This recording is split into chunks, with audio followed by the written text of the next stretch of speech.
L'une s'appelle Viviane Wagner. L'autre s'appelle Vincent Corrier. L'une travaille au mouvement du Nid.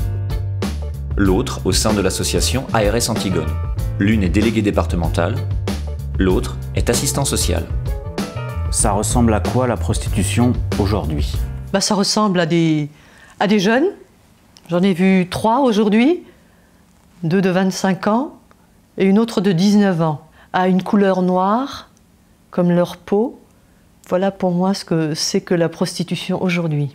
La prostitution, elle est majoritairement étrangère. Il s'agit la plupart du temps de jeunes femmes victimes de proxénétisme à qui on promet un avenir meilleur. Quand on dit prostituée, on pense en premier à des filles de l'Est. Pourquoi?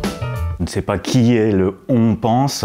En tout cas, c'est pas forcément la réalité. Il y a aussi des personnes qui viennent d'Afrique subsaharienne, d'Amérique du Sud. Et il y a aussi des personnes, des Françaises, jeunes ou moins jeunes, qui se prostituent aussi.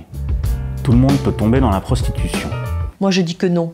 Je pense que les personnes qui, effectivement, sont entraînées dans cette spirale ont quand même quelques prédispositions du fait d'une enfance peut-être difficile, d'un manque d'estime d'elle-même. Et je crois que là, il y a une porte ouverte vers ce fléau.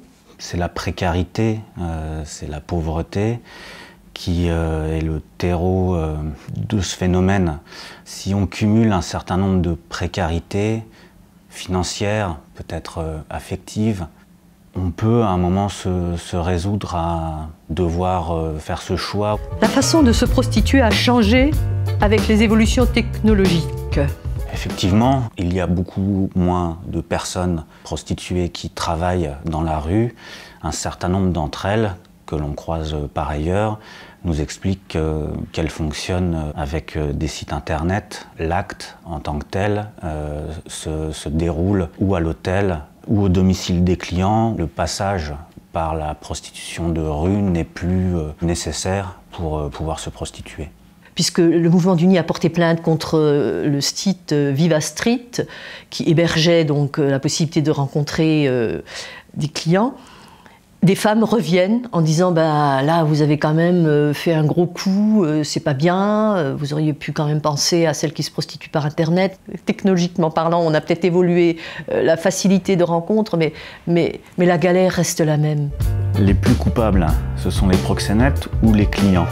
Moi je dis les deux. La loi en France a déjà depuis longtemps sanctionné sévèrement les proxénètes. Et je ne sais pas si on le sait, mais il y a 2 ans, les clients aussi, par la loi du 13 avril 2016, sont maintenant pénalisés en France.